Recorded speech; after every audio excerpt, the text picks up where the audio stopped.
and coming to us with a record of 6 fights for 3 wins. He's your local boy from right here in Northfield, from Kaos Muay, training on Muay Arena, ladies and gentlemen, Ethan Sticks Armitage!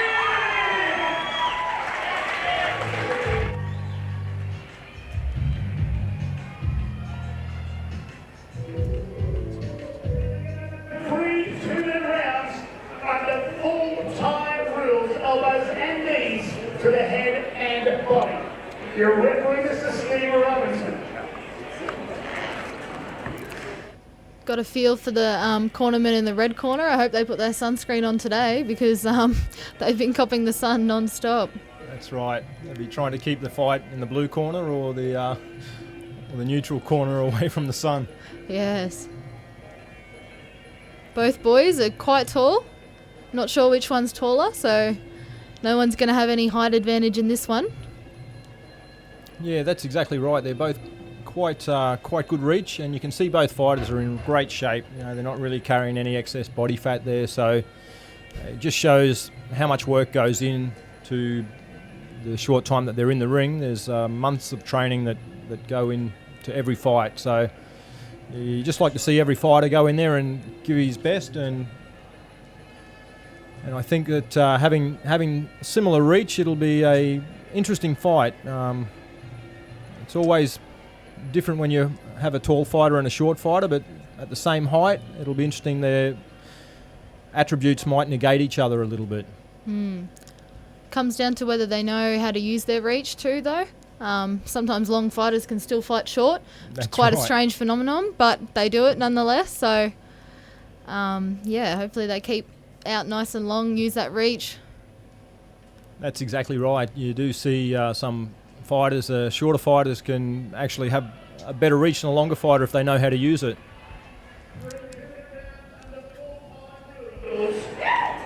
Ethan's roaring and ready to go. I know personally he's very eager for this fight, so it'll be exciting to see. Straight in, nice long kicks. Strong hands, and there we go, head kick straight up.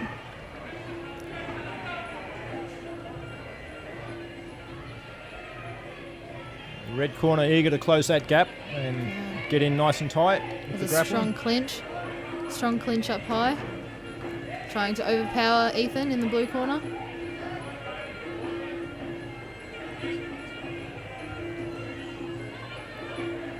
Pushing him back on the ropes. And moving. It'd be interesting to see them both throw a few more knees though, rather than just having the top wrestle going on. It certainly can be quite uncomfortable if you have a fighter who just locks on around the neck and just almost hangs off you, and certainly makes it a lot more difficult. There's some good high kick there from the red corner. And some good little knees getting in. Yeah, some great technique with those knees, really winding them up and digging them in. And the one thing about the fighter that has a good reach like this, that is quite long and lean, they tend to be quite bony, so those knees and shins really dig in when they hit.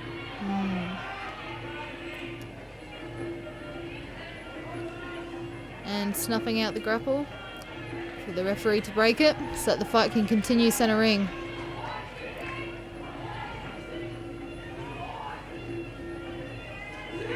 Yeah, really nice front kicks there. Good head movement just out of the road of that right thrown by the red corner, who is southpaw. So that can always bring a new dimension to the fight, a different challenge.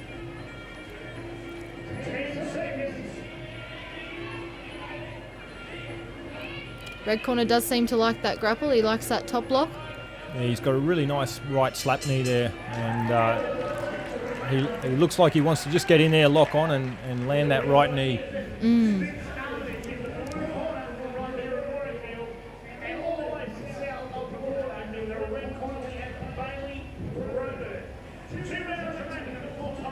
Oh, we've got the medal out.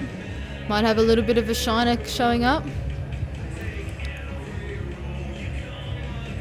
He's lucky he's got the ice on the back of the neck. Just hope the ice doesn't melt too much in the sun. Yeah, could be a bit of a bag of water at the moment with the current heat that's going on out there. Yes.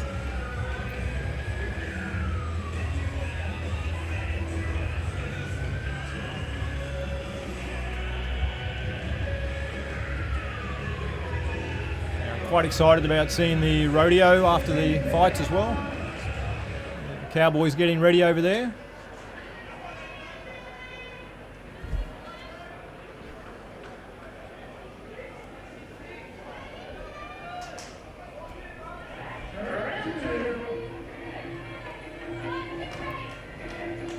There was a sneaky front kick that just shot up through the middle there, but followed up by the grapple and hunting for that left knee again. Yeah, he's really liking the grapple, the red Yeah. corner. He just wants to smother blue corner and work those knees, and those knees, while they may not be as spectacular as the big head kicks and flashy techniques like this, they certainly take their toll and they just wear your opponent down. Blue corner trying to utilise punches in the grapple as well. But unfortunately, I think those knees are just popping through. Yeah, from my experience, from watching fights over the years, I haven't really seen the punches overpower knees in the past. So No. it's something that when a fighter starts to use punches in the grapple, it tends to be because they're looking for another solution. Definitely. Yeah, the red corner getting his head right in there, right, nice and tight, so it makes it very difficult for blue corner to get a good lock. And without being able to get a good lock, it's hard to answer with those knees. Yeah, he's definitely just pushing forward, trying to smother the blue corner.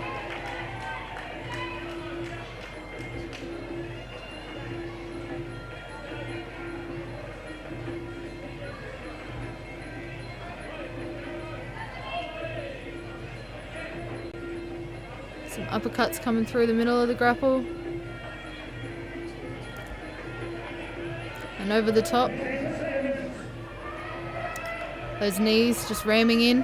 I find for blue corner techniques that can work in this situation would be to start attacking the legs with the knees. Definitely, yeah.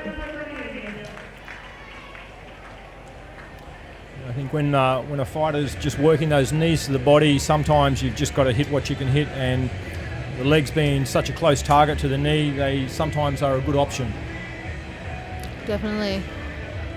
I think also red corner being so strong would do well to push off and create some space, because he is the longer fighter and his knees aren't as effective as what they could be from both fighters. They need to create that space in the middle to get their long leg up through the middle and do something other than just going around the side, because often you hit your inner thigh, not your knee. Yeah, it's definitely a real art or skill in being able to land those slap knees well and dig the knee in other than just slapping with the thigh. All right, we have the last round.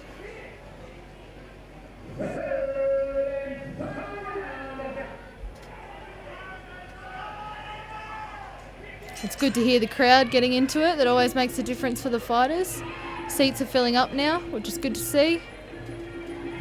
Yeah, you can certainly see red corner's tactics, just evade those long techniques and then just get in there quite quickly to close that gap. Some good counter strikes there. Good double head, and I think blue corner's not quite. That red corner just gets that lock in. Yeah, he's not really giving him any room. This is where I'd like to see him maybe just start to knee the inner thigh and make life a little bit more uncomfortable for the red corner. That was a good elbow over the top from the red corner there. Oh, hesitation on that head kick. I think those knees are definitely taking their toll for the blue corner's energy levels. He looks like he's just a little bit fatigued from those knees.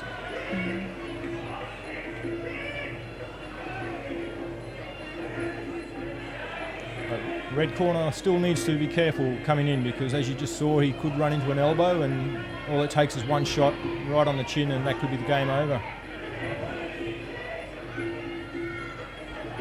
Really There's a looking block for there that to knee. try and get that awkward grapple broken up, which is good. Oh.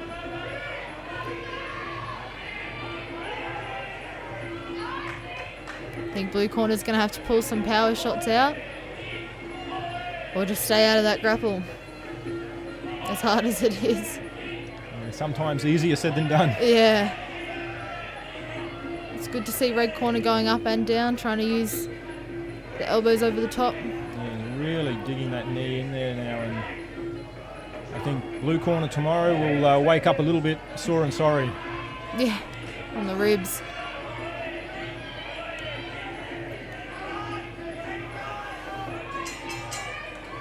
Yeah, wonderful fight. Really Good good fight effort from both fighters, showing a lot of courage and a lot of heart in there.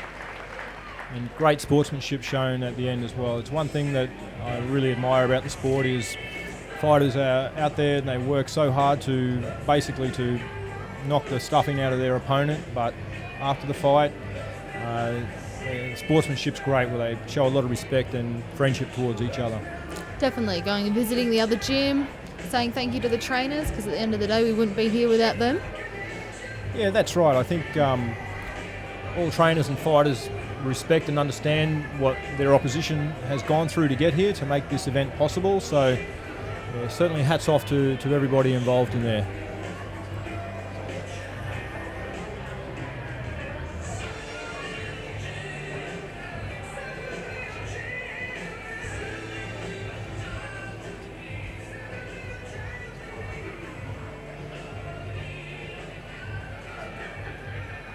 It was great to see what happens when two extremely tall people come into battle and how they worked around it, because I'm sure it'd be just as strange for them to do as for us to see. So it's not very often you get two extremely tall people fighting. That's exactly right. It's like when you get two southpaws fighting, they're probably not used to fighting left-handers.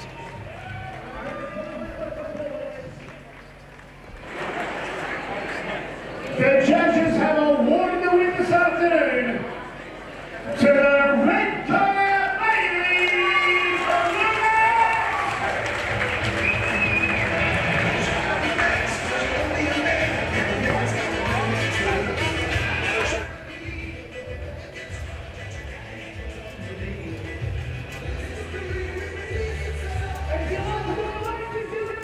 great sportsmanship from both boys. Wonderful to see.